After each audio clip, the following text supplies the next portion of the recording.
إن الحمد لله نحمده ونصلي على رسوله الكريم أما بعد أعوذ بالله السميع العليم من الشيطان الرجيم بسم الله الرحمن الرحيم ولو نزلنا عليك كتابا في قرطاس فلمسوه بأيديهم لقال الذين كفروا إن هذا إلا سحر مبين وقالوا لولا أنزل عليه ملك ولو انزلنا ملكا لقضي الامر ثم لا ينظرون ولو جعلناه ملكا لجعلناه رجلا وللبسنا عليهم ما يلبسون ولقد استهزئ برسل من قبلك فحاق بالذين سخروا منهم ما كانوا به يستهزئون۔ حضرات محترم،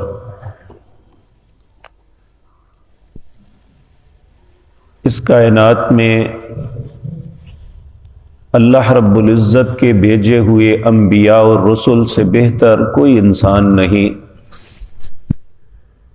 جس طرح وہ بحیثیت انسان سب لوگوں سے بہتر ہیں، اس طرح ان کی بات بھی سب سے بہتر ہے۔ ہم ایسے لوگ ہیں کہ ہم سے اکثر اوقات لوز ٹاک ہو جاتی ہے، زبان سے ایسی باتیں نکل جاتی ہیں جو جان بوجھ کے نہ بھی کریں، غلطی سے بھی بے شمار ایسی غلط باتیں نکل جاتی ہیں جو ہمارے لیے ہزیمت کا سبب بنتی ہیں۔ لیکن اللہ کے انبیاء اور رسل، ان کی رہنمائی تو اللہ کرتے ہیں، اس لیے ان سے غلطی کا احتمال ہو ہی نہیں سکتا۔ سب سے دانائی اور عقل مندی کی باتیں جو ہیں اللہ کی ذات کے بعد اس کے انبیاء اور رسل کرتے ہیں۔ لیکن اس کے باوجود جو لوگ نہیں مانتے یا جنہوں نے ماننا نہیں ہوتا، وہ ہر بات پہ اعتراض اٹھاتے ہیں۔ نبی کریم صلی اللہ علیہ وسلم کو انہوں نے کہا، جی یہ جو قرآن آپ کہتے ہیں ہم پہ میرے اوپر اترتا ہے، یہ کتاب کی صورت میں ہمارے سامنے کیوں نہیں آ جاتا؟ تو اللہ رب العزت اس کا جواب دیتے ہوئے کہتے ہیں، وَلَوْ نَزَّلْنَا عَلَيْكَ كِتَابًا فِي قِرْطَاسٍ، اگر ہم نازل کرتے آپ کی طرف لکھے ہوئے کاغذوں کی صورت میں، فَلَمَسُوهُ بِأَيْدِيهِمْ، یہ اس کو اپنے ہاتھ سے چھو بھی لیتے ہیں، لَقَالَ الَّذِينَ كَفَرُوا إِنْ هَذَا إِلَّا سِحْرٌ مُبِينٌ، جو لوگ کفر کرنے والے ہیں، انکار کرنے والے ہیں، انہوں نے پھر بھی یہ کہنا تھا یہ جادو ہے۔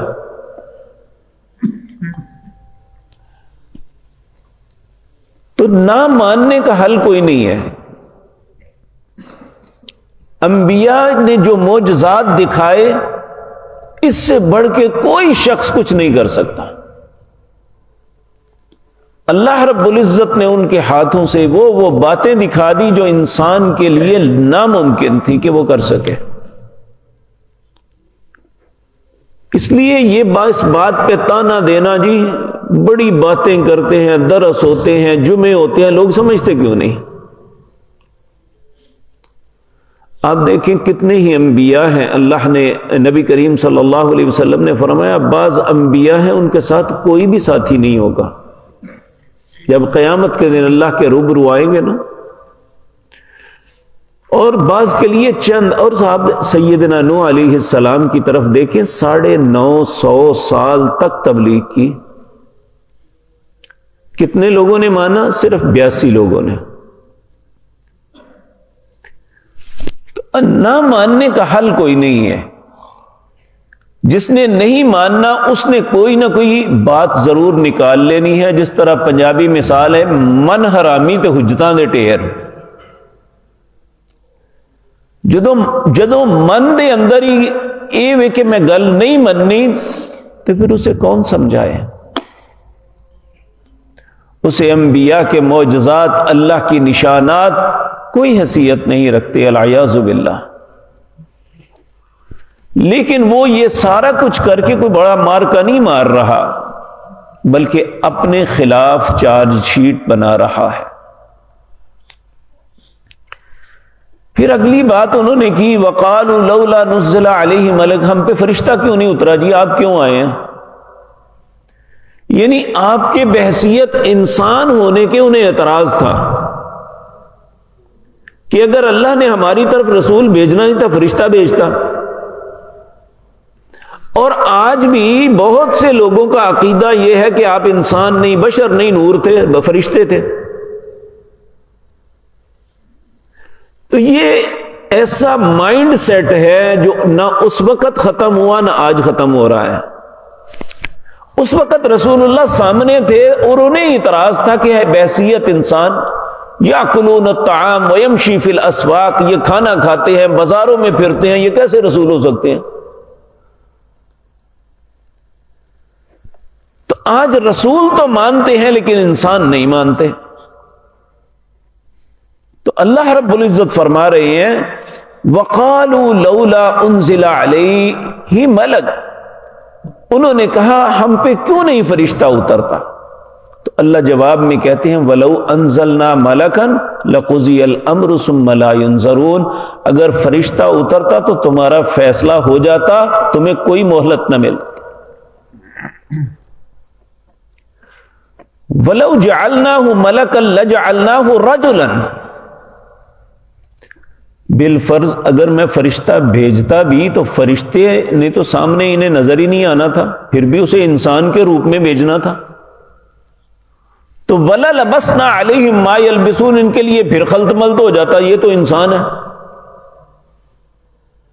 اب دیکھیں نا، سیدنا جبرائیل علیہ السلام نبی کریم صلی اللہ علیہ وسلم کے پاس اتنی دفعہ آئے، لیکن چند ایک دفعہ آپ انسان کے روپ میں آئے تو کوئی بھی نہیں پہچان سکا یہ جبریل ہے۔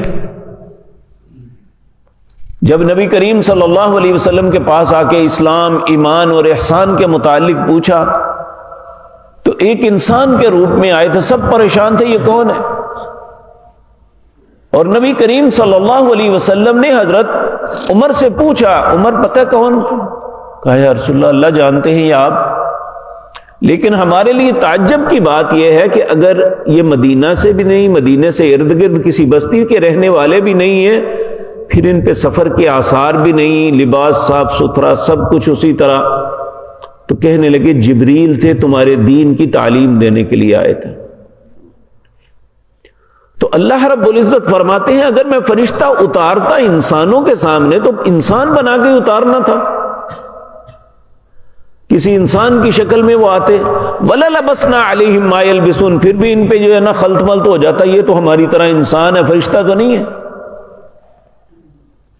اب فرشتے تو اسی وقت دیکھیں گے جب موت آئے گی، یا موت کے بعد ہمیں نظر آئیں گے، اس سے زندگی میں تو فرشتہ نظر نہیں آ سکتا۔ تو اللہ رب العزت فرماتے ہیں وَلَقَدِ اسْتُهْزِئَ، اے میرے پاک پیغمبر آپ نے پریشان نہیں ہونا، وَلَقَدِ اسْتُهْزِئَ بِرُسُلٍ مِّن قَبْلِكَ، آپ سے پہلے بھی بہت سے رسولوں کا مذاق اڑایا گیا۔ فَحَاقَ بِالَّذِينَ سَخِرُوا مِنْهُمْ، جن چیزوں کا مذاق اڑاتے تھے اللہ نے انہی چیزوں میں انہیں پکڑ لیا۔ مَا كَانُوا بِهِ يَسْتَهْزِئُونَ، وہ مذاق اڑاتے رہے، اللہ نے انہیں برباد کر دیا، العیاذ باللہ۔ تو یہ باتیں میرے اور آپ کے لیے سمجھنے کی ہیں کہ جب کوئی آدمی سمجھنا چاہے تو اس کے لیے ایک نشانی ہی کافی ہے۔ تو اگر کسی نے اپنے من کو، اپنے ذہن کو، اپنے دل کو پہلے سے تالا لگا لیا ہے تو اسے کوئی نہیں سمجھا سکتا۔ آپ دیکھیں دنیا میں کچھ لوگ چوری کرتے ہیں، کیا چور کو پتہ نہیں ہے یہ غلط ہے؟ بس وہ اپنے آپ کو تسلی دے بیٹھا کچھ نہیں ہوگا۔ بدکاری غلط ہے، ہر بندے کو پتا ہے، لیکن کرنے والا اپنے آپ کو تسلی دیتا ہے جو کچھ نہیں ہوگا۔ یہ جو تسلی ہے یہ شیطان کی طرف سے ہوتی ہے کہ کچھ نہیں ہوگا، حالانکہ بہت کچھ ہوگا۔ چور کو اپنی چوری بھگتنی پڑے گی اور اسے احساس ہی نہیں کہ جس کا وہ مال چرا رہا ہے، جس کی چیز لے رہا ہے، وہ کس طرح اکیلے بیٹھ کے اس کے لیے بد دعا کر رہا ہے اور اس کی دعا اللہ سن رہا ہے۔ تو یہ باتیں اگر ہماری سمجھ میں آ جائیں تو ہم بہت سی خباثتوں اور قباحتوں سے بچ سکتے ہیں۔ اللہ ہمیں سمجھ نصیب فرمائے۔ اقول قولی ھذا واستغفر اللہ۔